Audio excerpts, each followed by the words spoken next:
No, de Entonces, nada. entonces, como les decía, chiquillas y chiquillos, el tema es que la inferencia es como, a partir de la observación de la realidad, ustedes pueden, ¿no es cierto?, hacer como una especie como describir, como les decía, algún patrón, algo que puedo observar, o que puedo sacar a partir de la observación.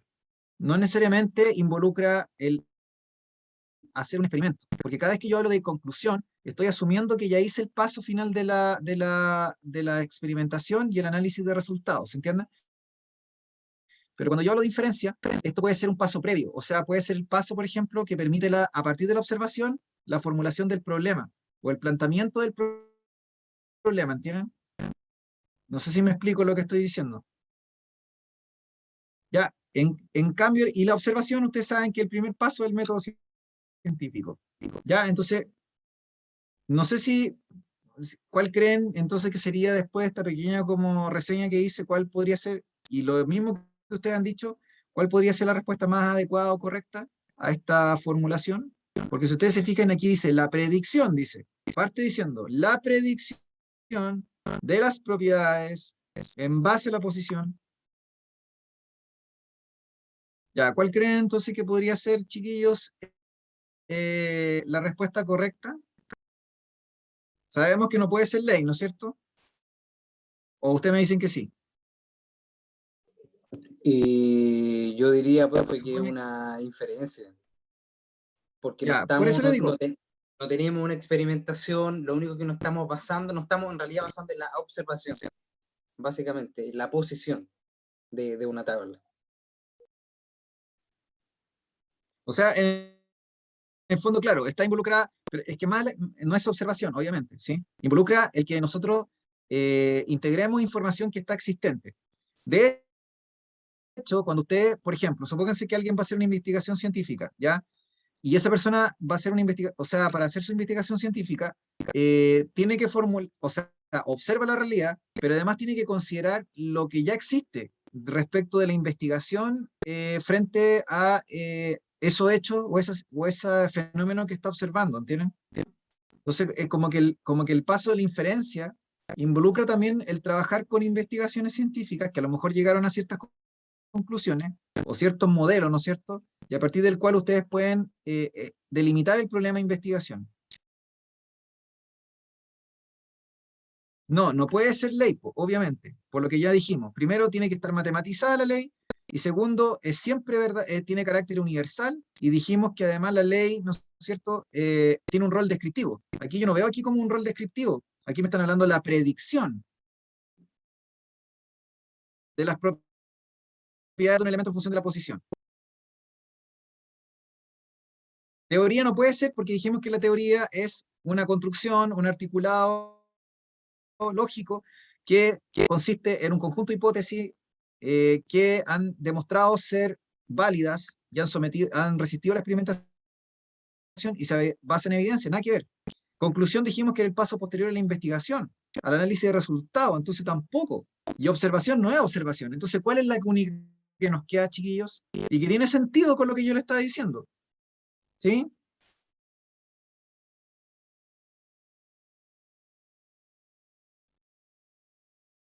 ¿Sí, chiquillos? ¿Chiquillas, se entendió por qué sería entonces inferencia?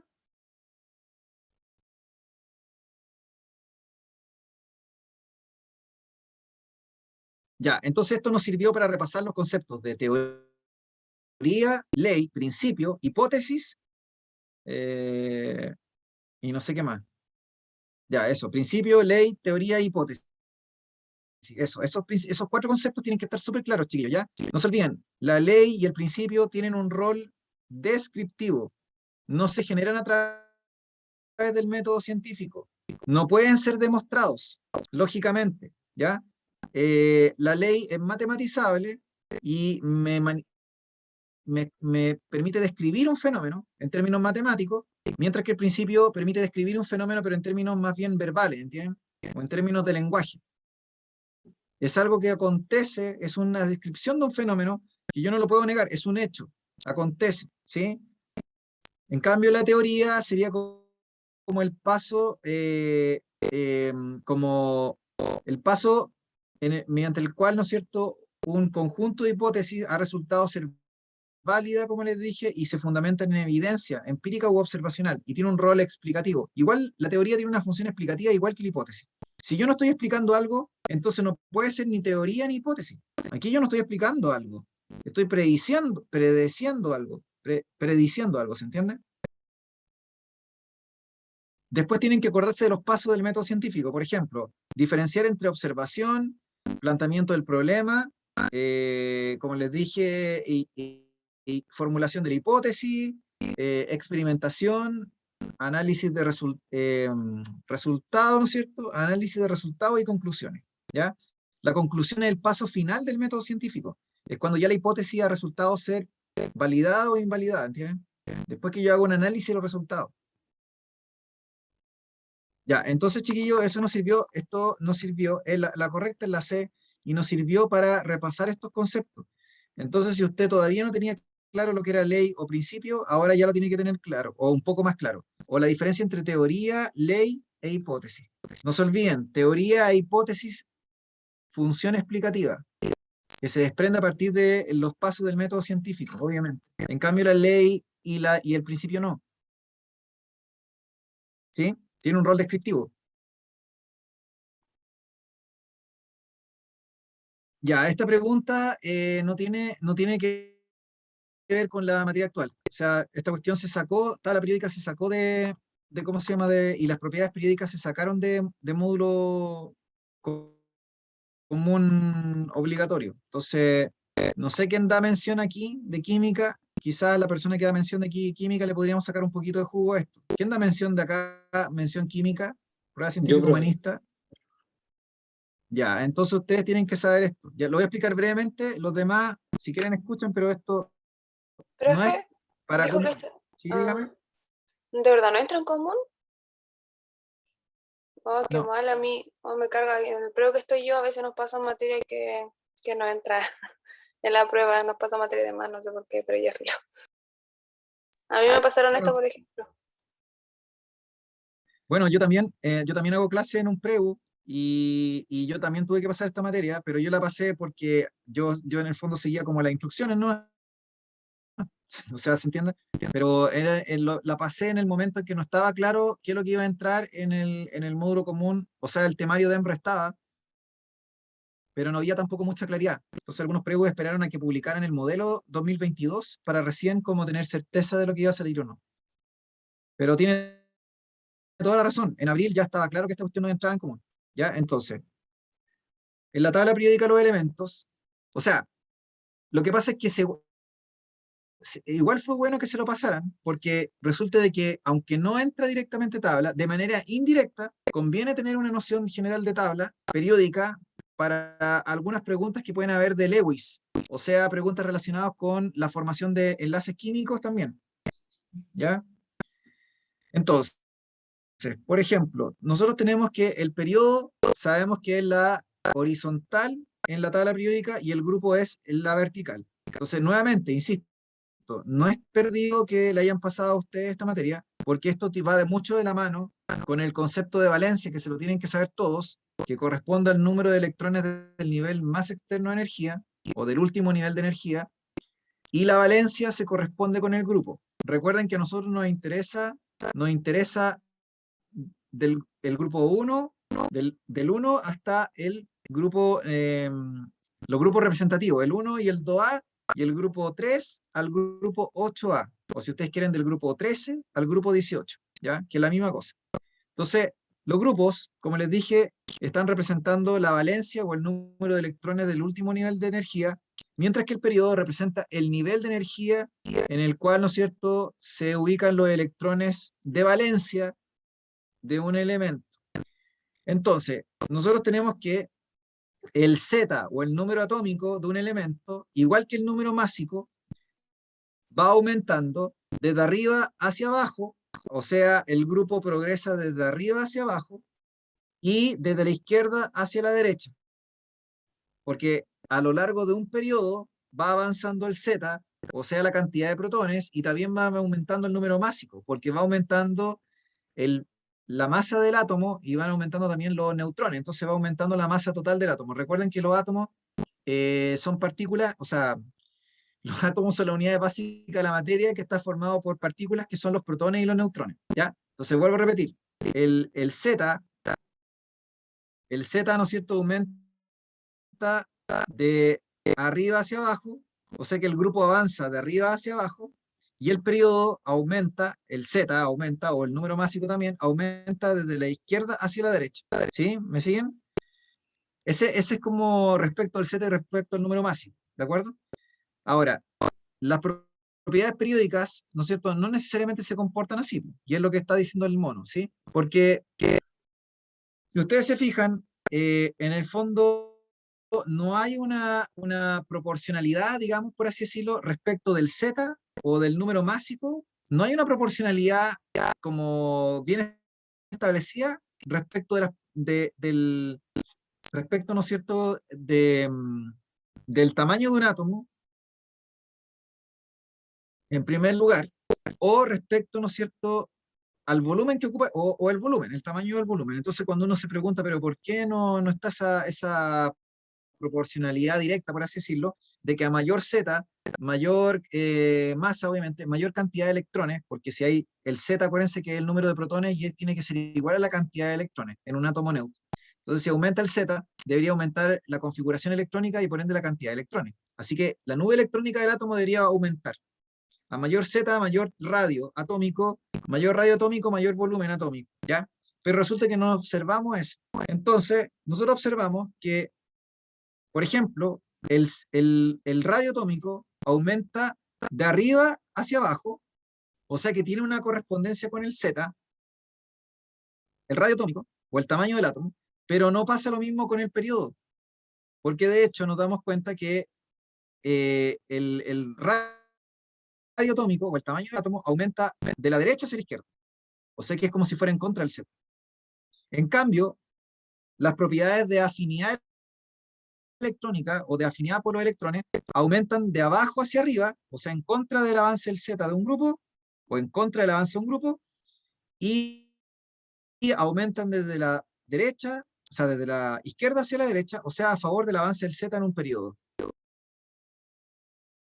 Entonces, la energía de ionización, la electronegatividad y la electroafinidad, que son las tres propiedades de afinidad electrónica, aumentan de la misma forma y aumentan en contra del grupo y a favor del periodo. Aumentan en contra del grupo, pero a favor del periodo. En cambio, las propiedades de radio atómico o volumen atómico o radio iónico, en fin, son propiedades periódicas que aumentan a favor del grupo o a favor del avance del Z, pero en contra del avance del periodo.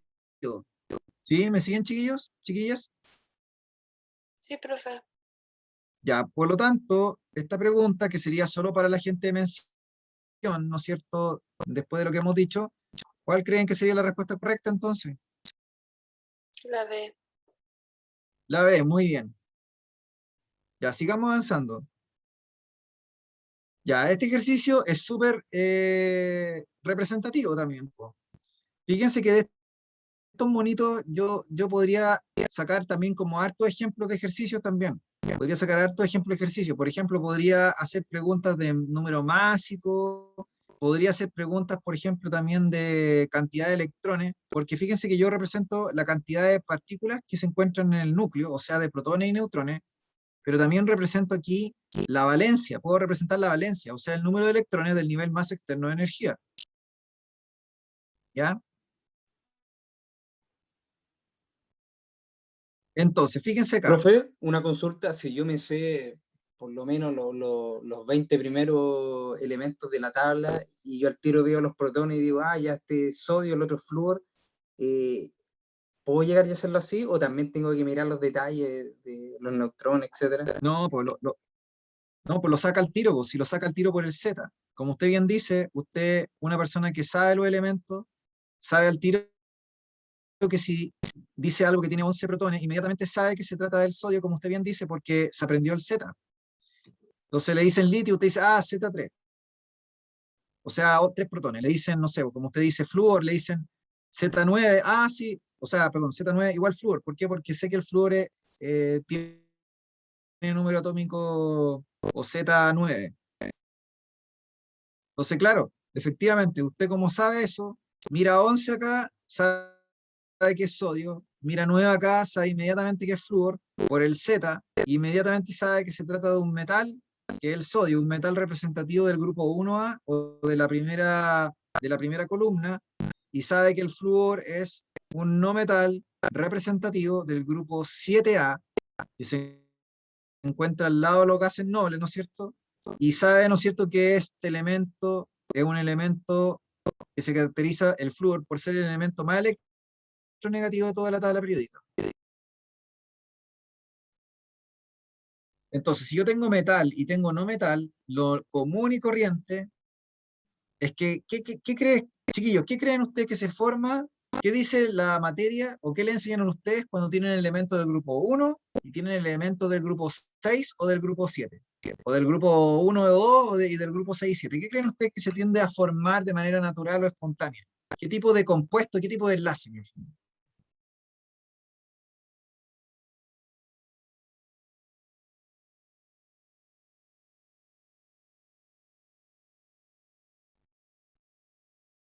Enlace iónico, ¿se entiende? Muy bien. El enlace iónico, porque ustedes saben que el enlace iónico se define como aquel enlace que se establece, ¿no es cierto?, entre elementos que tengan un delta o una diferencia de electronegatividad en la escala de Pauling mayor o igual a 1,7 unidades. Si ustedes tienen ese delta, entonces tienen un enlace iónico. Pero también la otra definición es cuando tienen la unión entre un metal y un no metal, que sean elementos que se ubican entre el grupo 1 y 2A, que son los metales representativos, alcalino y alcalino tercios, y los no metales del grupo 6 y del grupo 7. El grupo 7, acuérdense que se llama el de los halógenos, ¿sí? Bueno, eso no, ya no entra ya, pero igual como para tener una idea igual. Entonces, si ustedes hacen esa unión entre metal y no metal del grupo 1 y 2 y grupo 6 y 7, deberían tender a formar enlaces eh, iónicos, ¿sí? La única excepción a la regla es el cloruro de berilio. El cloruro de berilio sería la única excepción que es como el que raya, el que, no sé, el outsider, por así decirlo, porque ese es covalente. Sería la única excepción a la regla, el berilio que se une con el cloro, el berilio del grupo 2A y el cloro del grupo 7. Pero el resto de las combinaciones sí me da, o me debería tender a dar enlace, ¿cómo se llama? Iónico. Ya, ¿qué es lo que es el covalente? El covalente, acuérdense que es un enlace que se establece entre elementos no metálicos de la tabla periódica, o sea, entre aquellos, es el enlace que se establece entre elementos no metálicos y que tengan una diferencia de electronegatividad menor a 1,7 unidades, como les decía. Si se trata de átomos diferentes y que a lo mejor no están tan juntos entre sí, sino que son átomos distintos, ¿no es cierto? Nosotros decimos que van a tender a formarse enlaces covalentes polares, que se caracterizan por formarse entre átomos con diferente electronegatividad. ¿Ya? Cuando yo tenga un enlace, ¿no es cierto?, que se establece entre átomos muy similares en electronegatividad, por no decir casi idénticos, o entre dos átomos iguales no metálicos, yo hablo de un enlace covalente apolar. El covalente coordinado es un enlace que se establece entre átomos que lo que hacen es compartir un par libre, o sea, un par electrónico compartido. Un par electrónico compartido. Un par electrónico compartido de valencia o un par apareado de valencia, cuando se comparte entre dos elementos no metálicos que se están uniendo entre sí, se habla de un enlace covalente coordinado o dativo, que sería el más débil de todos los enlaces covalentes, ¿ya? Ya, no sé si tienen alguna duda, consulta, chiquillos. Aquí era la A, pero no sé si tienen alguna duda de enlace o algo así que se acordaron, para que me la hagan, ¿ya? Ya, acá tenemos una pregunta. Ya, si ustedes se fijan, la materia de Lewis, obviamente que les va a salir. Ya les dije que las preguntas como por ejemplo de configuración electrónica, ese tema ya no les va a salir. Deberían salir preguntas a lo mejor de algún modelo atómico, o como les conté de un principio, principio de exclusión de Pauli, el principio de Heisenberg, no sé, como que tiene que ver con el modelo mecánico cuántico. ¿Se acuerdan de esos principios, no es cierto? Como enunciado me refiero, si no se los digo.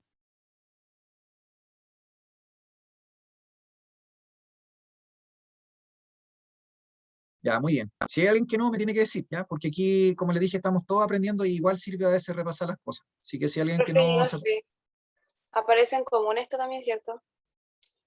Lo de Heisenberg. Claro, porque corresponde al modelo mecánico cuántico. Entonces la definición de lo que es el principio de exclusión o el principio de Heisenberg, claro que debería uno por lo menos saber, porque se podía preguntar como pregunta HPC o se les podrían preguntar también como definición. Y esto ya ha salido antes de la prueba, o sea, no es que sea algo de ahora, ¿entiendes? Ya se ha preguntado en Profe, y ocasiones anteriores. la tendencia del año pasado es preguntar directamente la definición, así, o sea, cara y tabla, te preguntan por la definición y chao, ¿cierto? Según el 2020, ¿no? Claro, claro, sería como una pregunta de definición. Recuerda que no son todas las preguntas de definición o de memoria, esas son la minoría de las preguntas. La mayoría tienen que ser preguntas como de aplicación o que utilicen habilidades cognitivas superiores, porque esa es la idea de la PTU, que deje de ser una prueba como de conocimiento específico o una prueba como donde uno va o sea, como que memoriza cosas nomás, sino como donde uno aplica habilidades de razonamiento, ¿ya? Pero sí. Ya, vamos viendo acá. Si ustedes se fijan, Lewis nos dice que tenemos que acordarnos de la valencia, porque la valencia dijimos que correspondía al grupo de la tabla periódica y el grupo de la tabla periódica tenía una representación de Lewis, en el cual uno colocaba tantos puntitos como electrones de valencia tuviera el elemento. Por ejemplo, el nitrógeno es del grupo 5. Es del grupo 5 de la tabla periódica. Como es del grupo 5, quiere decir que tiene 5 electrones en el nivel más externo de energía del nitrógeno, que sería el nivel 2. Entonces yo tengo 5 puntitos que tengo que poner.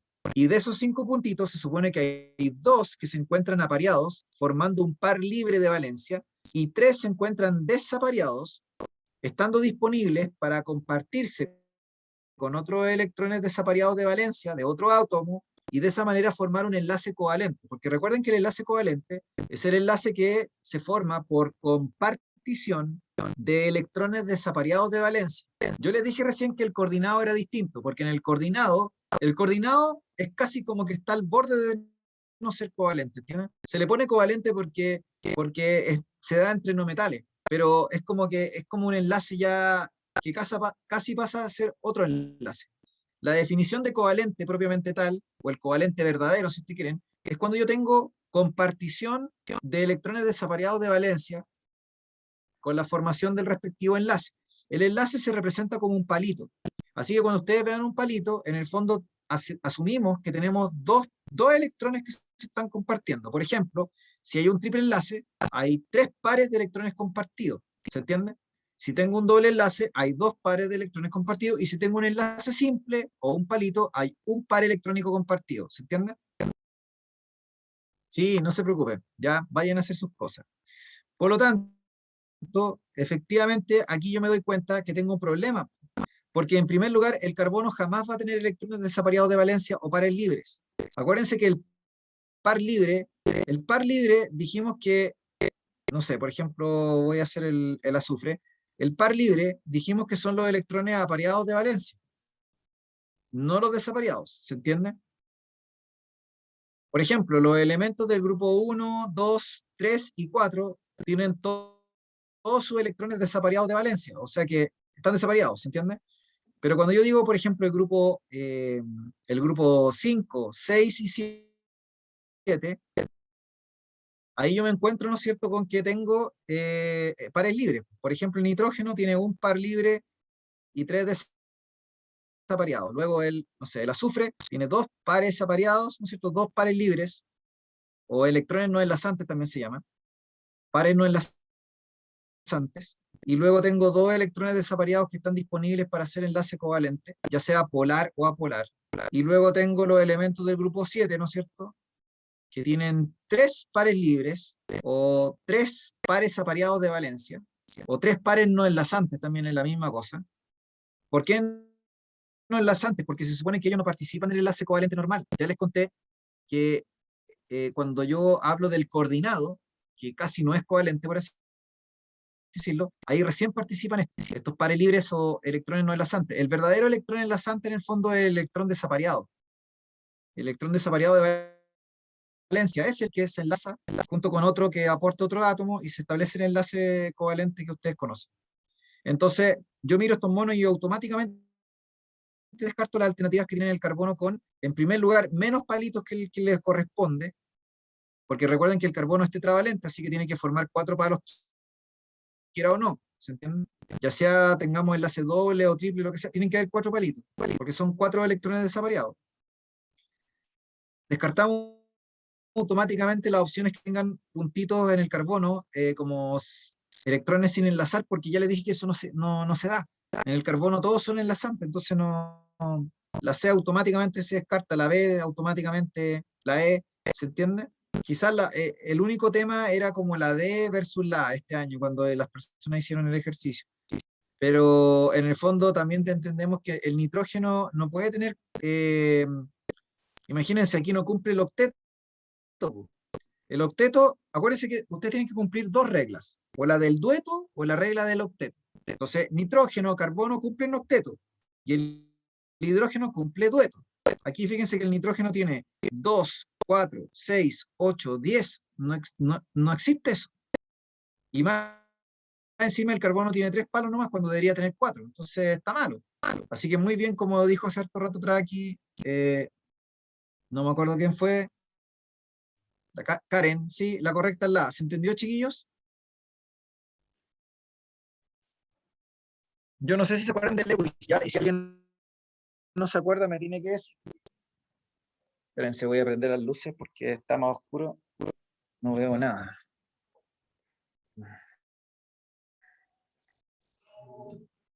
¿Ya? No sé si se entiende, chiquillos.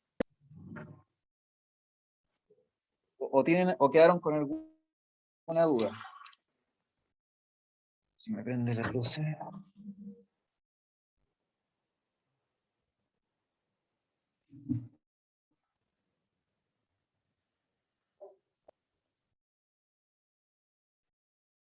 Y veo sus comentarios, ¿no?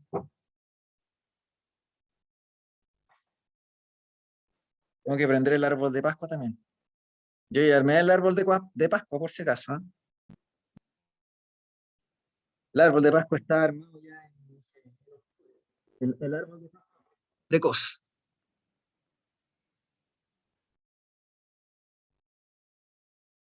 ¿Todo bien? Ya, súper. Ya. Entonces, como les decía, chiquillos,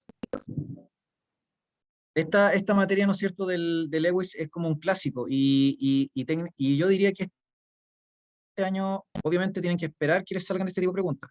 Yo podría esperar incluso hasta 2 preguntas de Lewis, ¿se entiende? Si no, podría ser incluso hasta posible algo así, pero lo normal es que les salga solo una, ¿ya? Entonces, si ustedes se fijan en este momento, una pregunta de modelo atómico, por ejemplo, como les dije recién, una pregunta de HPC, de pensamiento científico, una pregunta, ¿no es cierto?, de Lewis, y una pregunta de enlace, por ejemplo. Ya con eso tenemos 4 preguntas de la parte de átomos. Ya, acá hay una pregunta que como que se salta química orgánica. Ya, acuérdense que estoy revisando una prueba más antigua, ya, pero de todas formas igual nos sirve. Yo les conté a ustedes que en química orgánica tenían que, ¿cómo se llama?, aprenderse los radicales especiales. ¿Se acuerdan que yo les conté que habían radicales especiales en química orgánica? Está el isopropil, el isobutil, el secbutil, el terbutil, como radicales especiales. ¿Ya? Entonces yo les dije que esos radicales a veces se preguntaban de forma así como pregunta, como identifica el radical, ni siquiera es como póngale el nombre Yupac. ¿Ya? Entonces, no sé si alguien se acuerda de los radicales especiales. Si a alguien se le olvidó, mi consejo es que busque estos radicales que acabo de mencionar. Isopropil, isobutil, secbutil y terbutil. ¿Ya? Por ejemplo, el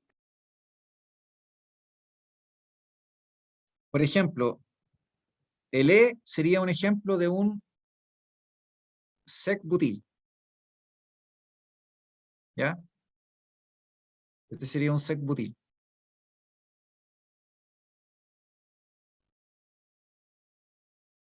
Ya, la alternativa aquí, ¿cuál sería, chiquillos?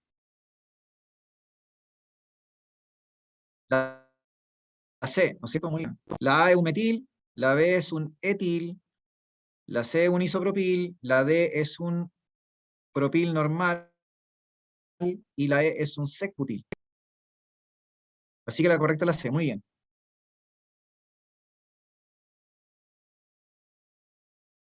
Eh, los butiles se diferencian según el carbono. Por ejemplo, yo veo aquí que tengo un carbono que es secundario, porque se está uniendo a dos carbonos. Entonces, cuando tengo butilos, los butilos los diferencio entre sí porque, y los puedo clasificar, como les digo, en sec-butil o ter-butil, porque el carbono en el cual que se está enlazando la cadena principal o es secundario o terciario. Por eso se da ese nombre. Y respecto al propil, nosotros tenemos solo el isopropil, no es que haya más propiles, está solo el propil normal y esta variante que se llama isopropil. Iso es un prefijo en griego que significa igual. Si usted se fija, este también es un carbono secundario, o sea que sería como una especie de sec-propil, por así decirlo, ¿ya? Pero no se le llama así, pues se le llama isopropil, porque es como simétrico, por así decirlo, debido a que tiene dos metiles a cada lado, ¿ya?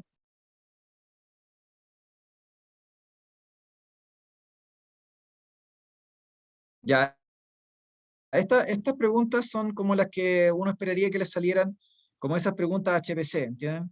Eh, ya sea de hipótesis, modelo, teoría.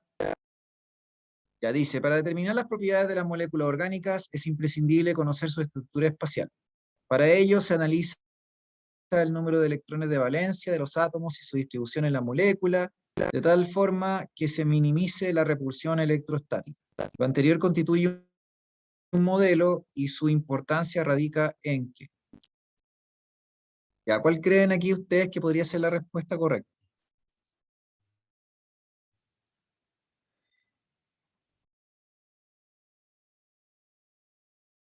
La estructura espacial se refiere a cómo efectivamente se relacionan los ángulos entre los átomos entre sí.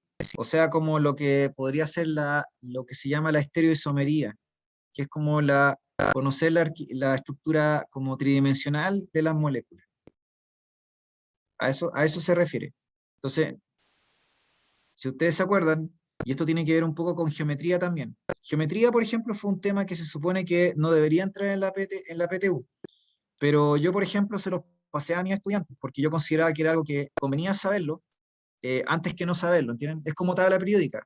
Así que si ustedes me dicen, no, nosotros vimos tabla periódica. Sí, puede ser que efectivamente no les vayan a preguntar directamente tabla, pero conviene igual tener una noción, porque a partir de la tabla usted entiende lo que es el grupo y entiende lo que es valencia y puede entender lo que es Lewis. Más fácil que alguien que nunca supo eso, ¿se entiende? Yo, profe, igual me tincaba un poco la E, pero igual le encuentro más sentido a la B, pero igual estoy entre la B y la E. Ya, pero por eso te digo, por eso le digo, entre nosotros, entre ustedes, ¿no es cierto? La gracia es que vayamos pensando y como tratando como de distinguir marcadores. ¿Se acuerdan que en el marcador anterior, cuando salió una pregunta parecía aquí, cuando hablamos de lo que era la respuesta a la inferencia, me decía la predicción, ¿no es cierto?, de las propiedades de un elemento en función de la posición en la tabla. Entonces la palabra clave ahí era predicción. Entonces acá hay algún marcador o alguna palabra o algo o alguna cosa que nos esté diciendo lo que importa aquí realmente. Por ejemplo, aquí la palabra sería modelo. Po. La pregunta, de hecho lo dice textualmente, dice que es un modelo. ¿Quién nos entrega un modelo? ¿A quién hace alusión el modelo? ¿Se entiende? El modelo es una versión simplificada, ¿se acuerdan? El modelo es una versión simplificada, es una representación simplificada de un fenómeno. Y normalmente el modelo sirve para representar una teoría. El modelo sirve para representar una teoría, normalmente, y una versión simplificada de esta, o una versión simplificada también del fenómeno, ¿sí?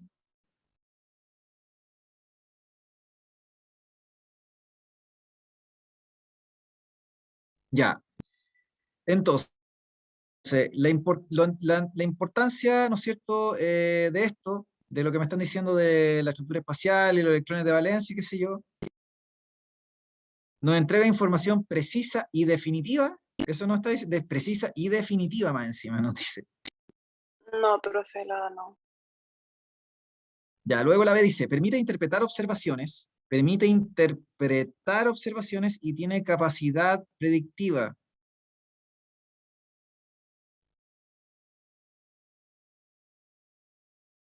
Ya, eso a mí me suena más a inferencia que a un modelo, ¿entienden? Pero sí, lo importante es que vayamos buscando lo que sea más correcta. C, es innecesario someterlo a pruebas empíricas. Eso no tiene mucha razón de ser. Más encima el modelo está refiriéndose, como les dije, a una teoría. Y la teoría se supone que siempre va a tener que someterse está en constante, ¿no es cierto?, validación, porque de hecho incluso hasta las teorías actuales tienen excepciones a la regla. No son universales, ¿entiendes? O universalmente válidas. Es universal y irrefutable. Aquí empezamos con problemas porque obviamente lo universal y irrefutable sería como hablar de un principio o sería hablar como de una ley. ¿Se entiende? Describe una relación constante entre dos o más propiedades de la materia. ¿Por qué ustedes dicen que en la E, chiquillos, que hay una relación constante entre dos o más propiedades de la materia? Como la relación entre estructuras, ustedes dicen ¿y qué? ¿Repulsión? No sé, yo me dejé llevar como por la palabra describe. Eh, es que, a ver, vamos preguntando. ¿Quién establece una relación constante? Si yo tuviera que decir qué cosa establece una relación constante entre dos propiedades o entre dos cosas, o entre elementos, no sé. ¿Eso tiene más pinta de teoría, ley, no sé, hipótesis? ¿Qué dirían ustedes?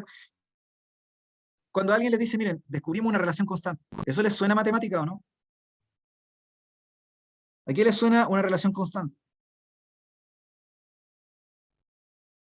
Usted me dice un patrón. Ya, sí, puede ser, pero más, aquí me da como la sensación de que está, Es como un hecho, ¿no? Como algo que claro, es. es como un hecho, ¿no es cierto? Es como algo que es, una relación constante, que podría incluso matematizarse, ¿no es cierto? Entonces, si se trata, Disculpe, profe, una consulta. sí, dígame. Es que recién me habían llamado de urgencia. ¿Qué es lo que había dicho de la E que no era? Que la E, en el fondo, que les dije que cuando la palabra salga descripción, les dije que no puede ser teoría ni hipótesis, que son explicativas, y no puede referirse entonces a un modelo, porque el modelo está refiriéndose a una explicación de la realidad y normalmente a una teoría. Entonces la palabra descripción es lo que lo tira abajo al tiro. Y cuando además habla de una relación constante entre variables o entre dos elementos o lo que sea, me está estableciendo una relación que sería propia de la ley. Si es matematizable, es ley, ¿ya? Y si es no matematizable, se trata de un principio. O sea que la E es, a todas luces, ley, y no tiene relación con el modelo, ¿entienden? O sea, la E yo la tengo que descartar. Ya, perfecto, profe. Pero yo podría. Yo podría, disculpe, podría entonces aplicarlo, el describir en cuanto a algo que sea una ley, ¿cierto? ¿Eso sí me serviría para una ley? Que yo siempre me equivoco en estas preguntas de... La ley es descriptiva, igual que el principio. La ley es descriptiva, igual que el principio, y establece relaciones que pueden ser matematizables en el caso de la ley o relaciones como entre fenómenos, por así decirlo, en el caso del principio. Pero si yo hablo de relaciones constantes, entonces, claro, y sobre todo si hablo de descripción, tengo que estar hablando de una ley, ¿entienden? Ya, profe, muchas gracias. Y el otro que había dicho, disculpe, no me acuerdo la palabra, pero anterior a la descripción que usted la había asociado con el modelo, con la hipótesis, El y no me modelo, acuerdo. el modelo es una representación simplificada de la realidad que puede ser referente a un fenómeno, pero también normalmente uno lo refiere a una teoría. El modelo, normalmente, es como decir el modelo atómico. Entonces me dice, ¿por qué el modelo atómico? El modelo atómico de Bohr. ¿A qué hace referencia el modelo atómico de Bohr? A la teoría atómica. A Claro, una la teoría representación para... atómica que se manejaba en el momento en que Bohr... y el modelo es una representación simplificada de la realidad. Entonces esa representación simplificada de la realidad, ¿no es cierto? Me permite como comprender mejor la teoría o el modelo. Ya, en fin, en función de todo esto que he estado diciendo, ¿cuál creen ustedes entonces que sería la respuesta correcta? O la más correcta, aunque no sea como tan claro, ¿ya?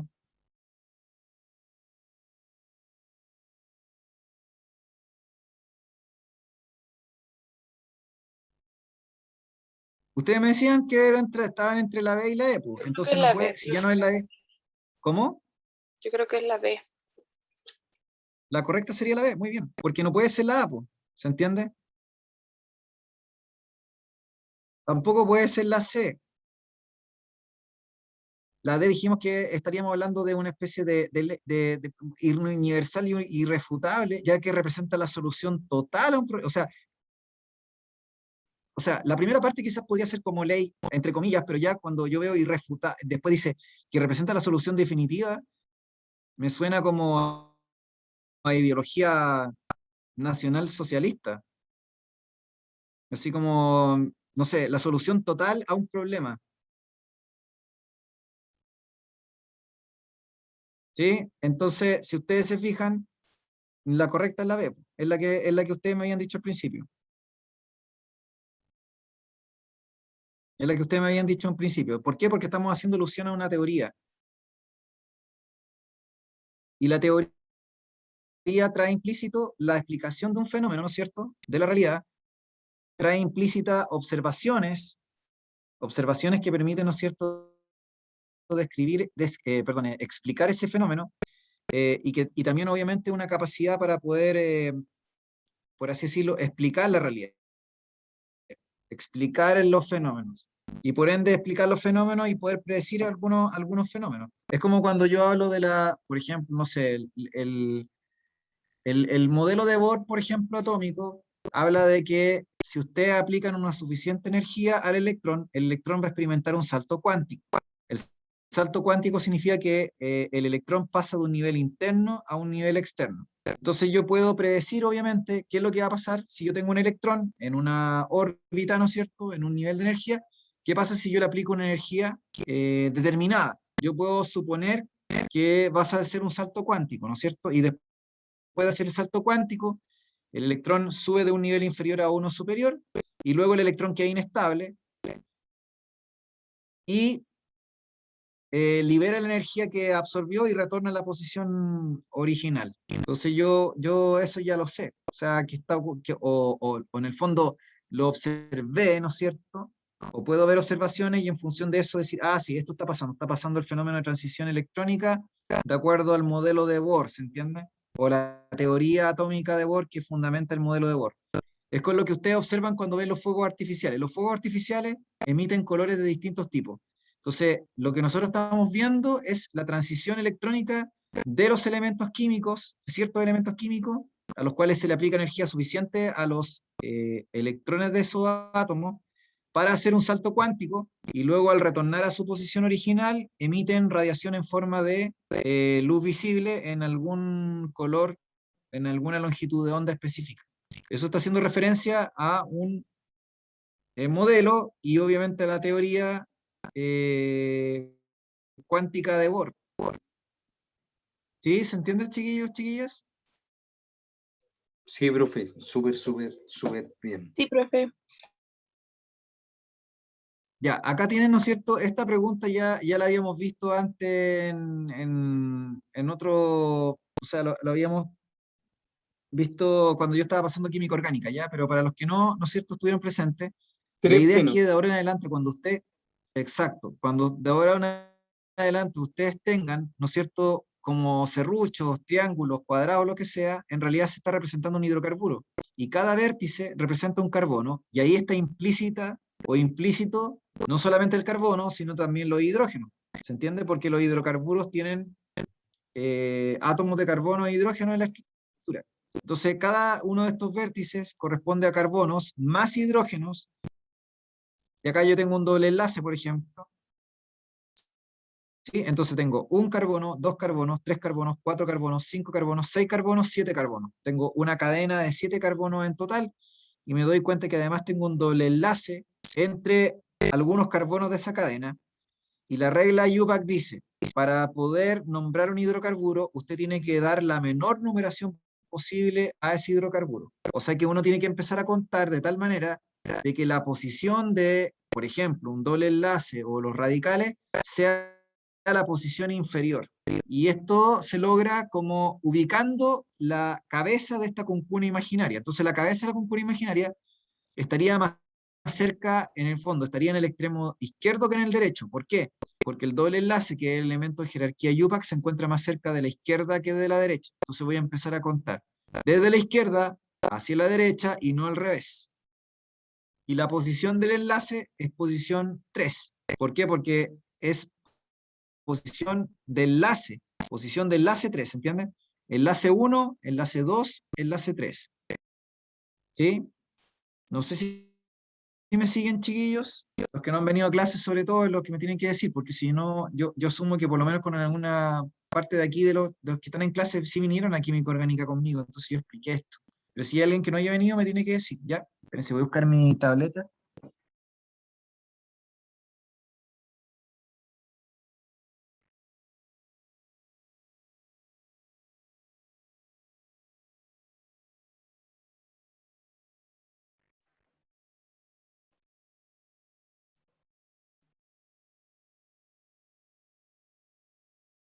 Sí, ya, es que como les digo, no sé si todos han venido, entonces por eso a veces, ¿cómo se llama? Uno como, recuerden que el carbono es tetravalente, ¿no es cierto? O sea que si yo tengo un carbono, ahí hay un doble enlace aquí y hay un palito acá que sería el otro enlace, entonces sabemos que ahí nos queda solo un enlace disponible para enlazar a un hidrógeno, ¿se entiende? Porque lo que uno busca es que se cumpla la tetravalencia del carbono.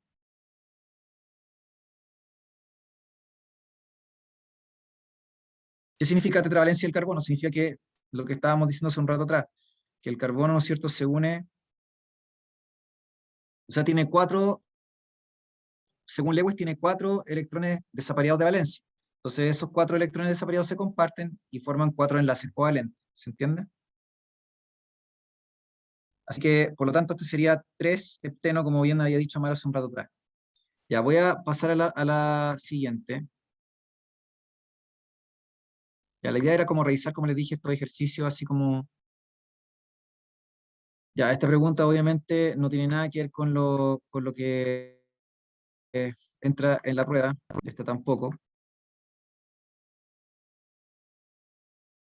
Ya, esta sí. Esta pregunta, si ustedes se fijan, es una pregunta que habla de el concepto de mol, ¿no es cierto? Entonces dice, un mol de HCl, o sea, un mol de ácido clorhídrico y un mol de HBr, es correcto afirmar que ambos tienen igual. Entonces, si yo tengo un mol, ustedes saben que es una unidad de medida. Entonces, el mol es igual aquí y a la quebrada de la G. Corresponde a una vez la constante o magnitud de Avogadro, que es 6,02 por 10 elevado a 23 partículas. Entonces, si tengo un mol de HCl y un mol de HBr, es porque tengo la misma cantidad de partículas o la misma cantidad de moléculas. ¿Sí? Luego, eso sería lo primero, ¿no es cierto? Además, nos damos cuenta, ¿no es cierto?, que eh, el número de átomos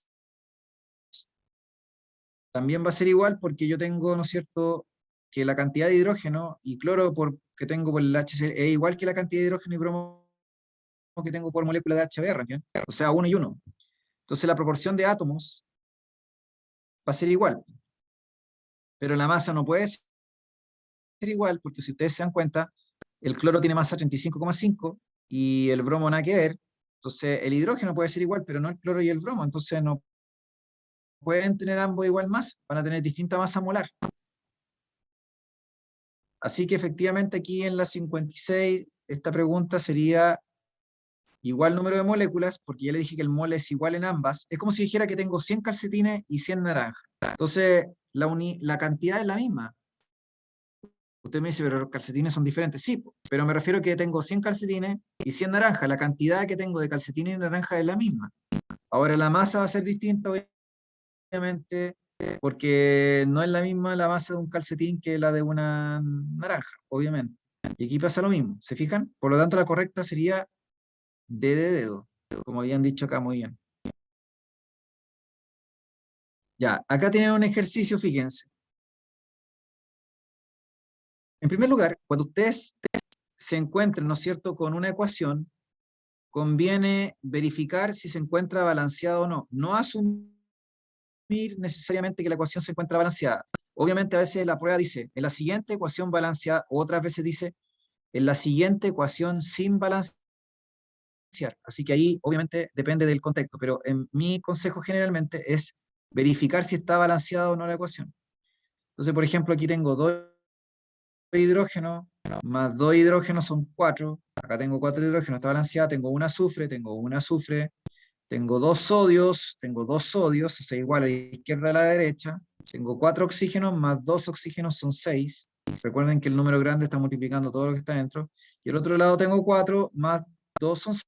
O sea, está perfectamente balanceada esta ecuación.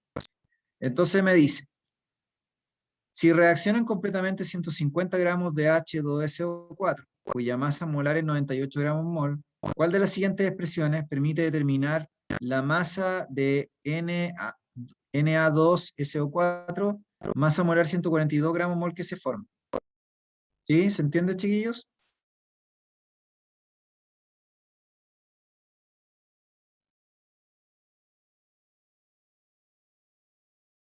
Entonces, si ustedes se fijan, acá tengo que acordarme de la ecuación, simplemente. La ecuación dice, número de moles es igual a masa partido en masa molar. Esa sería una ecuación, ¿se entiende? La otra ecuación es número de moles por masa molar es igual a masa en gramos. O sea que si yo multiplico el número de moles por la masa molar, automáticamente despejo la masa en gramos. O sea que en el fondo, ¿qué es lo que me están preguntando aquí, po? Me están preguntando cómo determino la masa que se forma, ¿se entiende?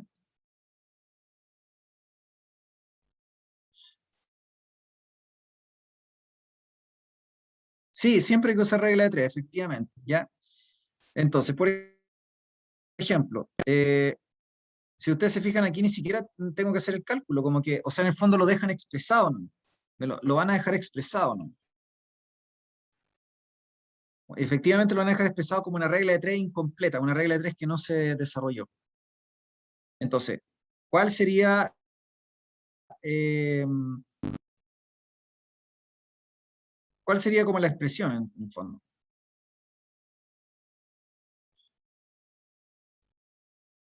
A ver si bajo más.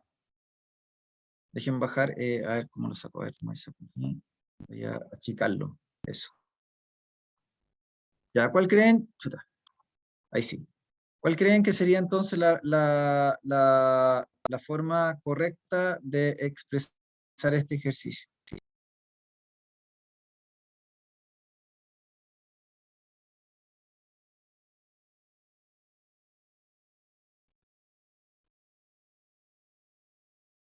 ¿Se les ocurre, chiquillas, chiquillos?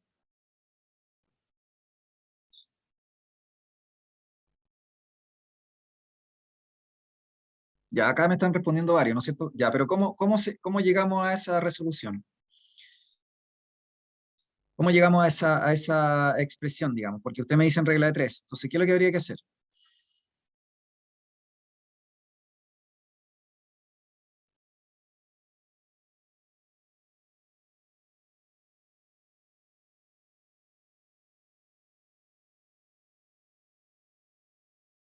Como se me podría ocurrir cómo ubicar las cantidades que corresponden a cada compuesto e ir descartando lo que nos falta. Como colocándolo debajo de cada compuesto, los números. Ya, por ejemplo, acá dicen que la masa molar es 98 gramos mol, ¿no es cierto? O sea que en el fondo si tengo un mol de esos son 98 gramos. ¿Ya? Luego acá me dicen que la masa molar de esto es 142. ¿Qué significa eso? Significa que si yo tengo, en esta ecuación balanceada obviamente, si tengo un mol de H2SO4, o sea 98 gramos, yo tengo un mol de Na2SO4, o sea 142 gramos. O sea que en el fondo, 98 gramos de H2SO4 producen 142 gramos como de Na2SO4. ¿Qué era lo que estaba diciendo recién una de sus compañeras? Que decía que había que hacer una regla de 3, que había que hacer una regla de proporciones, ¿se entiende? Entonces, 98 produce 142, pero a mí me están diciendo que yo tengo 150 ahora, no 98. Entonces, 98 produce 142, como 150 produce X, o sea, la regla de 3 que ustedes están diciendo. O sea, 150, ¿no es cierto?, por 142 dividido, ¿no es cierto?, 98.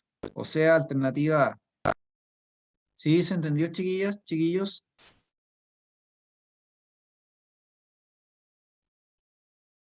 ¿Sí se entendió? Sí, profe, había cometido un pequeño error de nuevo por no leer. Claro, por eso les digo, aquí la clave, chiquillas, y chiquillos, estaba fijarse en la masa molar. La masa molar es la masa de un mol del compuesto. Entonces, si yo, y efectivamente yo tengo acá un mol, pues fíjense, tengo un mol de H2SO4, 2 moles de NaOH, un mol de Na2SO4 y 2 moles de agua. Entonces, yo sé que si tengo un mol de esto, o el coeficiente 1 en el fondo, porque ya les conté que los coeficientes estequiométricos son igual que los moles que tenemos. De ahora en adelante, el coeficiente estequiométrico me habla de los moles que yo tengo. El coeficiente estequiométrico me habla de los moles que yo tengo. Entonces, tengo un mol de H2SO4, o sea, tengo 98 gramos por la masa molar que me dan. Y tengo un mol de Na2SO4, o sea, tengo 142 gramos. ¿Por qué? Porque su masa molar es 142 gramos por cada mol. Entonces, la regla de 3, esta ley es la ley de Proust, porque se establece relaciones aritméticas o matemáticas entre las masas de los reactantes y los productos. ¿Se entiende? Por lo tanto, si cualquier masa llega a aumentar de un reactante, por ejemplo, es porque todas las masas aumentan en la misma proporción aritmética o matemática, todos aumentan en la misma proporción. Y si hay uno que disminuye, por ejemplo, en alguna cantidad, todos disminuyen en la misma proporción matemática. ¿Sí? ¿Se entendió, chiquillos y chiquillas? O sea que en el fondo aquí la única clave estaba fijarse en la masa molar. Esa era la clave. Había que fijarse en la masa molar. No había que dividir 150, o sea, es como voy a dividir 150 en 98, ¿no? O sea que, ¿para qué va a hacer eso? Eso habría sido para calcular moles. Pero aquí no me están preguntando no me están diciendo que calcule los moles reales que yo tengo. Ahí sí les creo que tendría que haber dividido 150 en 98. Ahí sí. ¿Se fijan? Ahí sí tendría que haber dividido 150 en 98. Por lo tanto, no había que usar la ecuación de los moles acá. Yo recién le había puesto que había que usar la ecuación de los moles, pero nada que ver. O sea, yo puse que estos ejercicios generalmente usaban había que hacer referencia a la ecuación de los moles, pero aquí no había que usarla. Aquí veis, como me habían dicho hace harto rato, había que usar solo una regla de 3. ¿Sí? No sé si se entendió, chiquillos y chiquillas. Sí, profe. Sí, profe. ¿Sí? Ya, vamos avanzando entonces.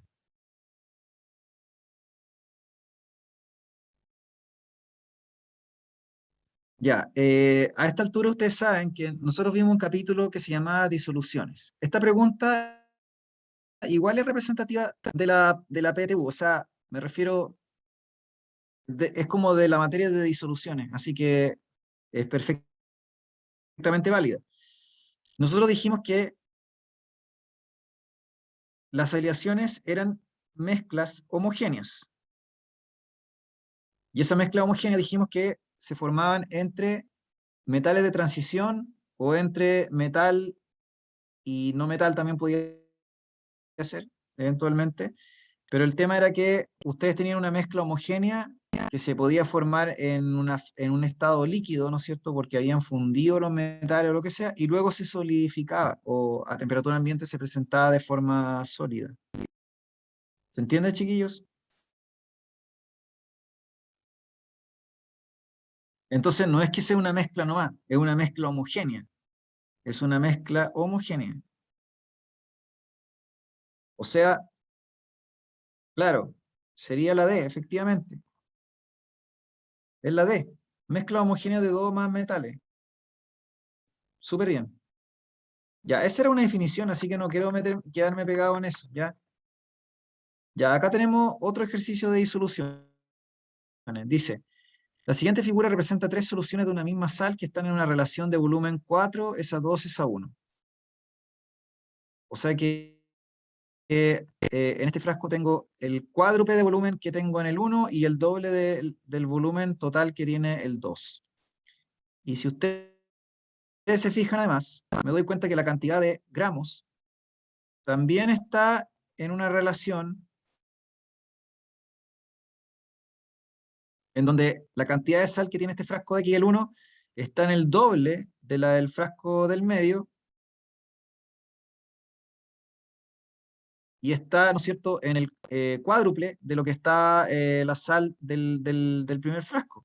O sea que curiosamente, no solamente hay una relación de 4, 2, 1 de volumen, sino que hay una relación de 4, 2 y 1 de gramos de soluto. ¿Se fijan?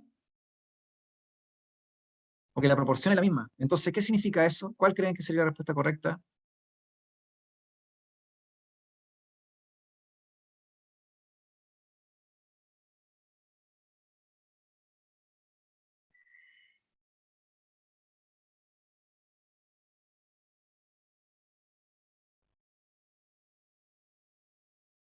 Si yo tengo la misma proporción en una disolución en respecto al volumen y también para el soluto, ¿no les parece eso sospechoso? De hecho, si ustedes se acuerdan, dijimos que las unidades de concentración establecen una relación entre el soluto y la cantidad de solvente, o si usted quiere, entre la cantidad de materia, que puede ser medida por moles o que puede ser medida por gramos, por ejemplo, masa-masa, masa-volumen, y la cantidad de volumen, ¿se entiende? Pero yo aquí estoy diciendo que está todo en proporción, no solamente el volumen, sino también la cantidad de soluto. Y como es una relación, al final, ¿saben lo que son las ecuaciones? O sea, las disoluciones son proporciones. Eso es lo que es una unidad de concentración, es una proporción. Una proporción entre soluto y solución, por ejemplo. Una proporción entre soluto y solución.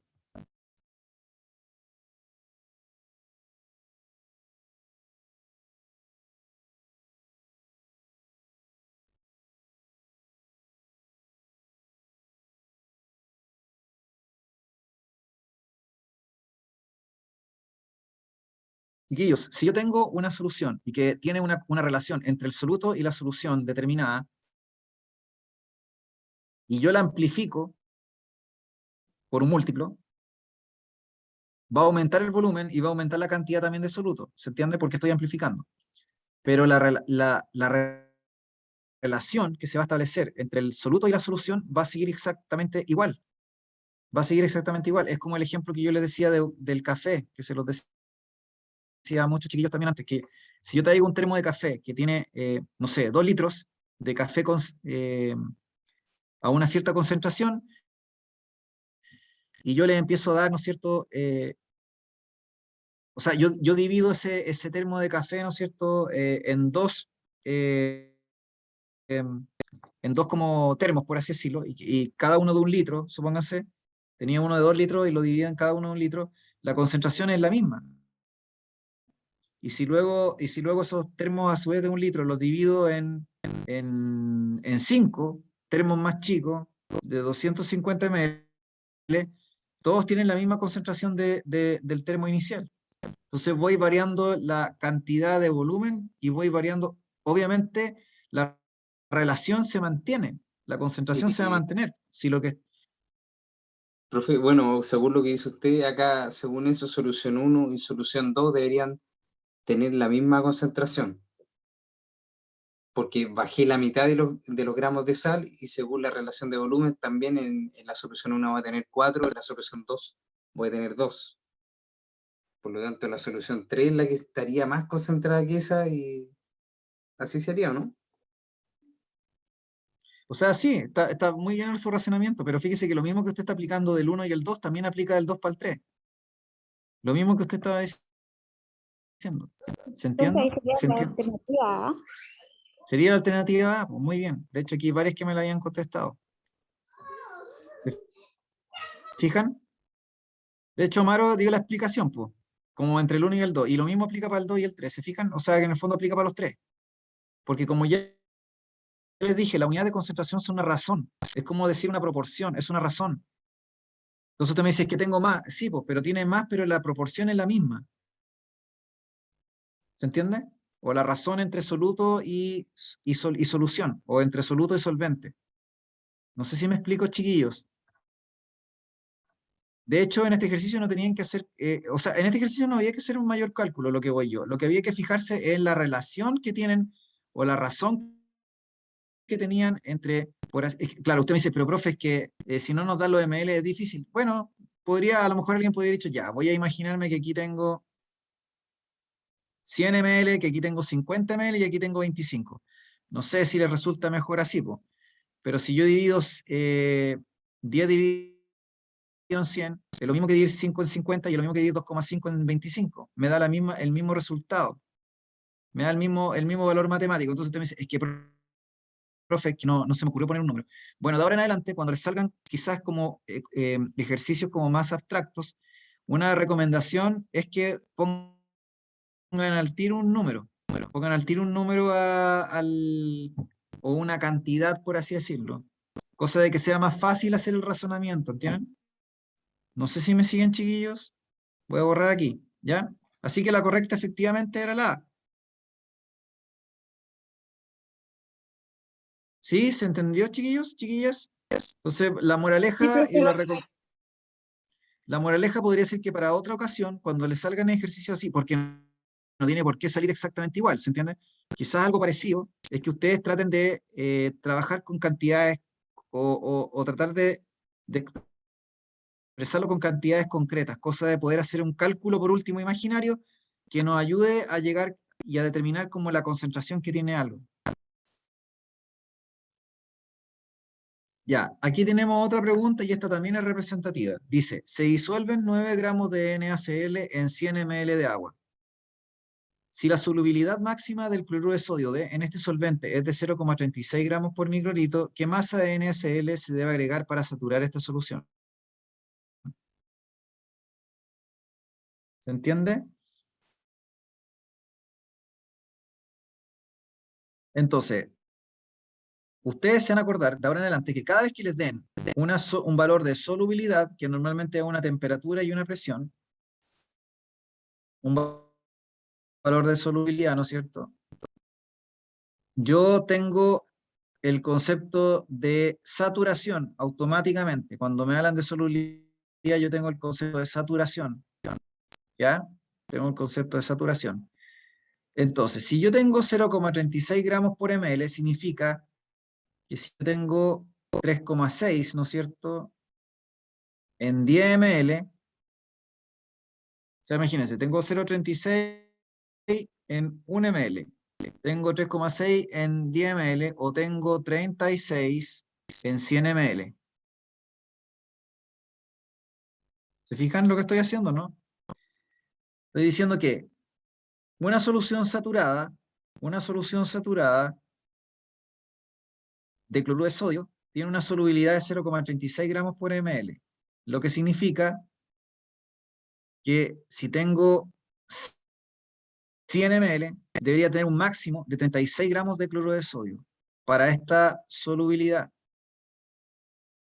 Este sería el máximo valor que yo tengo que tener en 100 ml para saturar la solución, porque el valor de la solubilidad me indica el valor para saturar una solución. Entonces me pregunta, si se disuelven 9 en 100 ml, ¿qué masa de NaCl se va a agregar? Entonces, claro, ¿cuánto me falta a 9 para llegar a 36? Pues me faltan 27 gramos. Me faltan 27 gramos para poder saturar la solución. O sea que con 9 la solución se encuentra insaturada. Si yo le agrego 27, la solución se satura. Y si yo le hubiera agregado 28, o sea, 1 gramo más, la solución se sobresatura o se vuelve sobresaturada. Pero como me estaba preguntando saturada, yo tengo que buscar el valor de la solubilidad precisa. No sé si se entendió, chiquillos, chiquillas, este ejercicio. ¿Se entendió o no?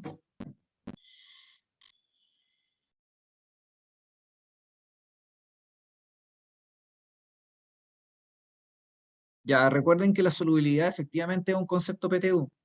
Es como un concepto, si ustedes quieren, que se pregunta poco de vez en cuando, pero sí es un concepto que les pueden preguntar y les podría salir perfectamente. Obviamente sería una pregunta. Acuérdense que la cuestión tienen que pensarla así. Imagínense que tienen una torta que se divide como casi en 3 partes iguales, ¿ya? Pero vamos a suponer que el pedazo del medio es un poquito más grande que los de los otros dos, ¿sí? Por así decirlo. Tengo una torta, no sé, a ver cómo sería, se lo voy a hacer gráficamente. Sería como así, me salió mal, pero ya, da lo mismo. Eh, chuta, no sé cómo hacerlo ahora. Ya, ahí tenemos la torta. Entonces la PTU, la parte de química, ¿no es cierto? Sería como la parte, ¿no es cierto?, de estequiometría, por así decirlo, sería como la que, entre comillas, debería tener la mayor área, ¿entienden? O el mayor tamaño. Átomo sería como la más chiquitita, si usted quiere, y la química orgánica sería como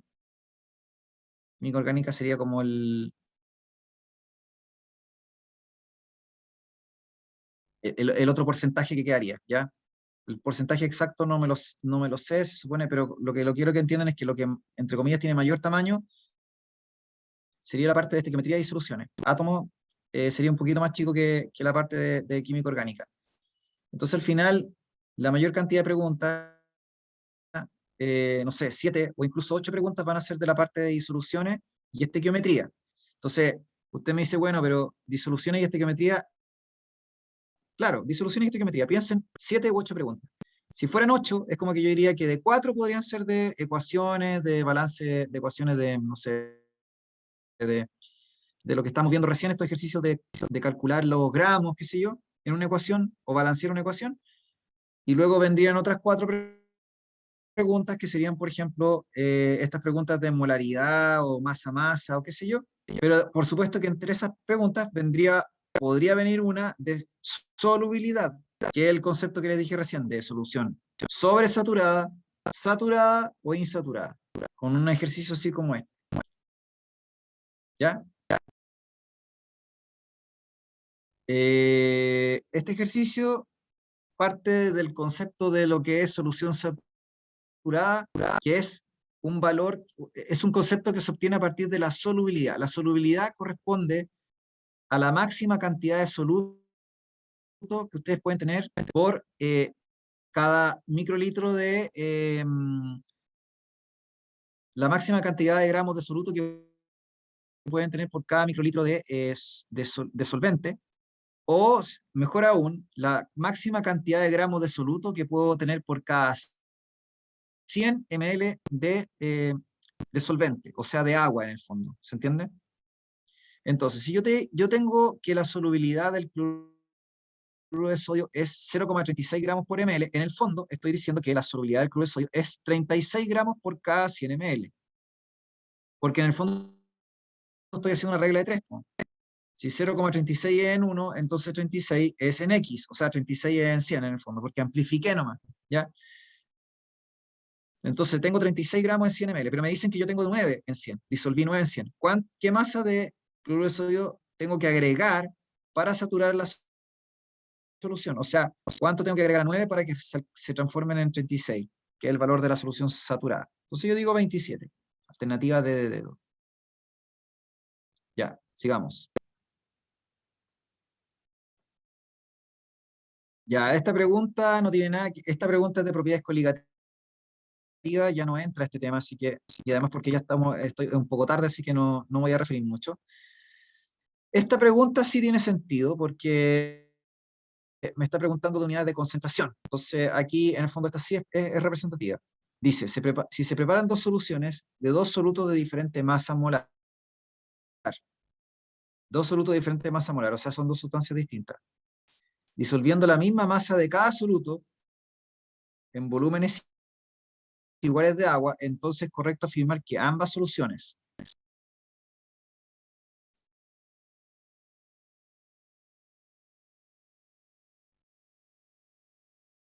ya, ¿cuál creen aquí que sería la respuesta correcta?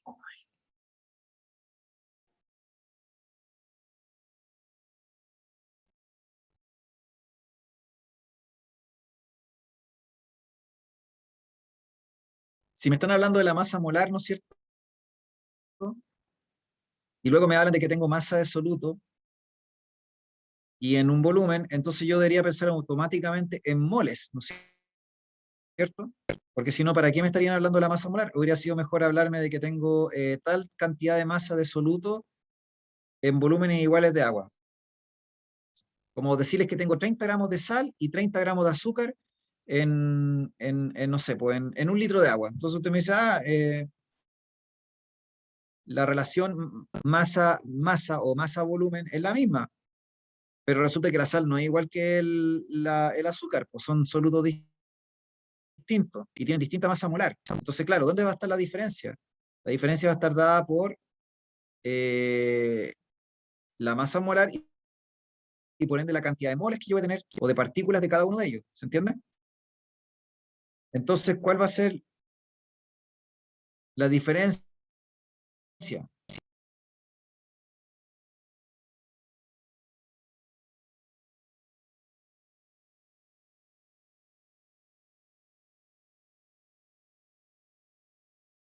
Chiquillos, nuevamente, cuando se enfrenten a ejercicios de este estilo, lo mejor es tratar de utilizar si a usted le cuesta estos ejercicios como más abstractos, lo mejor es que use valores, invente valores, y números imaginarios, no sé. eh, Tengo una masa molar de uno que es 10 y el otro tiene una masa molar de 20. Tienen distinta masa molar.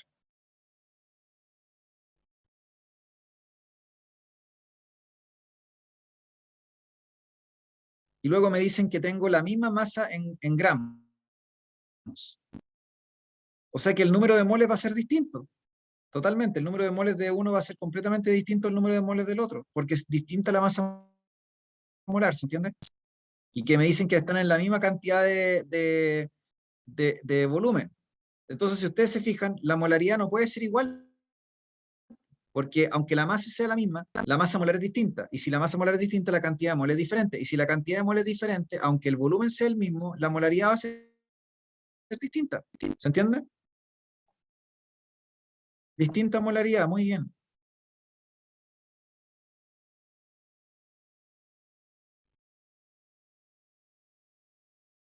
Ya, esa era la última. Ya, esa era la última. Ya, chiquillos, revisamos entonces esta prueba. No sé si quedaron con gusto a poco.